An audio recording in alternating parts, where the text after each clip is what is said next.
Yang juga jadi sorotan di Kompas Malam, Saudara Menteri Perlindungan Pekerja Migran Muhtarudin menegaskan Kamboja bukanlah negara penempatan migran Indonesia.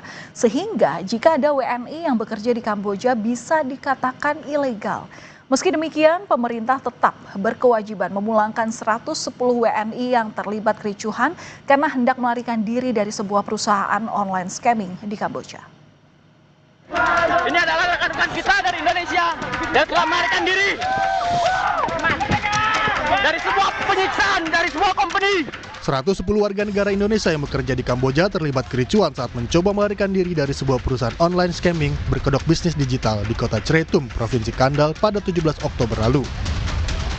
Kementerian P2MI melaporkan 97 dari 110 WNI melarikan diri dari perusahaan tersebut, sementara 13 lainnya berhasil dikeluarkan dari area kerja. Menteri Perlindungan Pekerja Migran Muhtarudin menegaskan Kamboja bukanlah negara penempatan migran Indonesia, sehingga jika ada WNI yang bekerja di Kamboja bisa dikatakan ilegal. Masyarakat diimbau untuk tidak tergiur tawaran pekerjaan dari luar negeri yang mencurigakan. Namun pemerintah tetap akan memulangkan pekerja migran Indonesia yang ada di Kamboja. Negara Kamboja itu bukan negara tujuan penempatan pekerja migran Indonesia. Dan secara baik pun G2G ya, pemerintah Indonesia dan pemerintah Kamboja belum membuat sebuah agreement tentang dijadikannya Kamboja sebagai negara penempatan pekerja migran. Artinya kalaupun yang terjadi sekarang berarti semuanya non prosedural, ilegal ya, ataupun tidak melalui jalur resmi. Ya. Pemulangan sedang berproses ya. Sekarang mungkin bertahap, ada beberapa gelombang. Tapi intinya dari sekian itu memang ada yang nggak mau pulang, ada, tapi kita bagaimanapun wajib pulangin, gitu. Jadi wajib pulangin.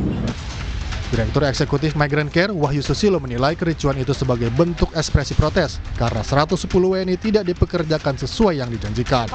Saya kira itu bisa dikonfirmasi karena kemudian ekspresi mereka ya melakukan perlawanan, melakukan protes seperti itu mereka merasa bahwa itu tidak sesuai dengan iming-iming yang dijanjikan. Jadi skema iming-iming mereka biasanya dipekerjakan di sektor teknologi digital atau sebagai customer service seperti itu, tapi nyatanya di sana mereka dipaksa untuk melakukan penipuan, melakukan scamming online seperti itu.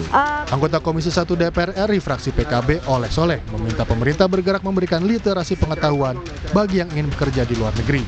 Bagaimana pemberian paspor, pemberian visa juga ini dilakukan secara ketat. Ya. Jangan sampai paspor diobral gara-gara hanya dia sebagai pengangguran mencari pekerjaan ke luar negeri lalu ada rasa iba lalu dikasih. Selain upaya memulangkan seluruh WNI yang menjadi korban bisnis online scamming, pemerintah tengah menelusuri agensi penyalur WNI ke Kamboja. Tim Liputan Kompas TV. Dan saudara, untuk membahas polemik ini kita akan bergabung dengan Wakil Ketua Komisi 1 DPR RI, ada Dev Laksono. Selamat malam Bung Dev, apa kabar?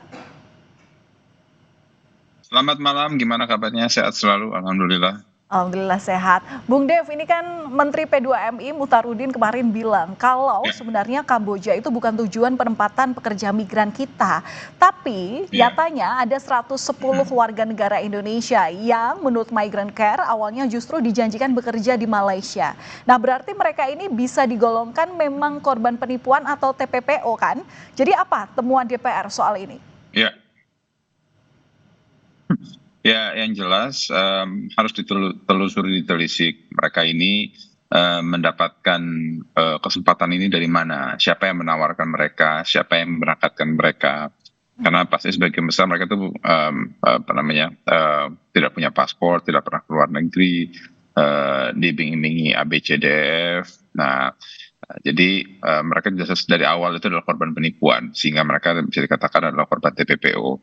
Nah, maka itu pemerintah, baik dari Kementerian IMIPAS, Kementerian P2MI, Kementerian Luar Negeri, harus lebih proaktif untuk melakukan sosialisasi ke masyarakat, dan juga dari para penegak hukum, ya, apakah dari kejaksaan atau dari kepolisian, untuk menelisik mereka-mereka ini yang melakukan penipuan ini siapa-siapa saja, sehingga bisa ditelusuri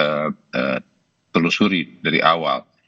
mereka ini gerombolannya itu bekerja dari mana. Karena selain dari WNI kita yang melarikan diri kan kemarin itu kita lihat di media ada ribuan warga negara China yang kabur berhamburan dari compound mereka karena ketika mau disergap oleh pasukan militer. Nah, akan tapi info yang kami dengar juga bahwa ini hanya sebagian kecil. Jadi perkembangan bisnis ini sangat luas, sangat masif dan melibatkan kalau tidak puluhan ribu mungkin bisa juga sampai ratusan ribu orang tersebar jaringan seluruh dunia, sehingga ini jaringan kartel kriminal yang masif, melibatkan berbagai negara, melibatkan berbagai macam pihak.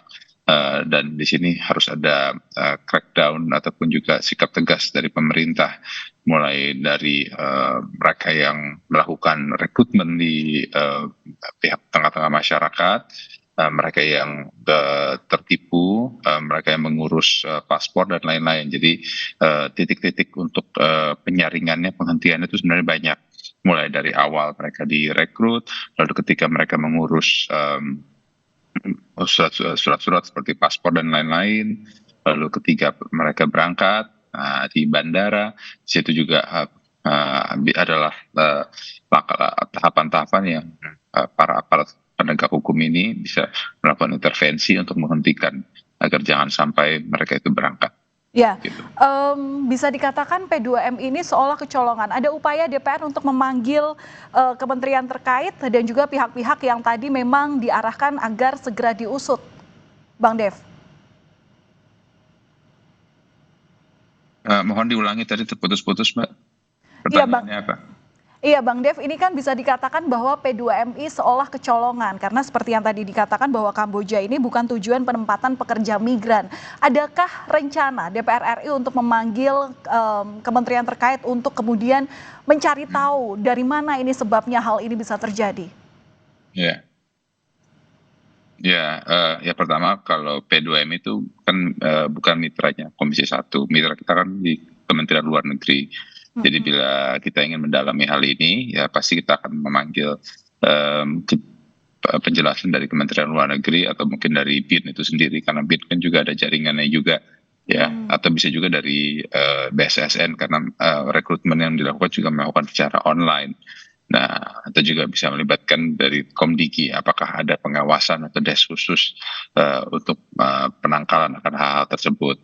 Nah, tapi ujungnya kita kembalikan kepada pemerintah untuk melakukan koordinasi yang melibatkan semua pihak agar bisa melakukan penangkalan akan pergerakan daripada tindak kriminal ini.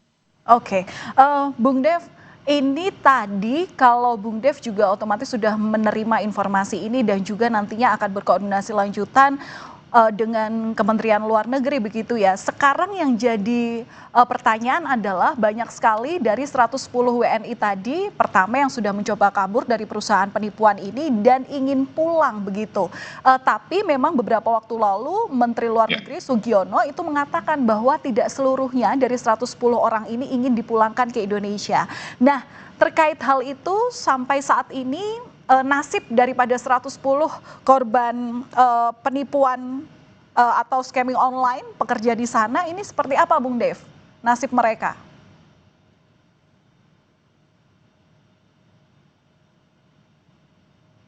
Maaf Mbak, tadi pertanyaannya keputus-putus, bisa diulangi tolong?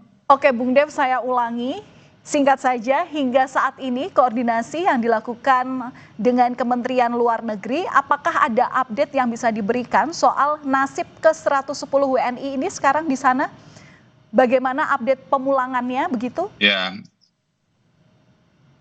Iya, yang pasti kan pendataan sudah berjalan, lalu mereka harus dievakuasi dulu dari tempat di mana mereka berada ke dalam compound KBRI kita, sehingga dari dalam wilayah yang bisa kita lindungi, dan dari sana kita bisa melakukan proses pemulangan, apakah secara bersamaan atau bertahap, tergantung kesiapan dan juga kemampuan logistik akan proses itu tersendiri.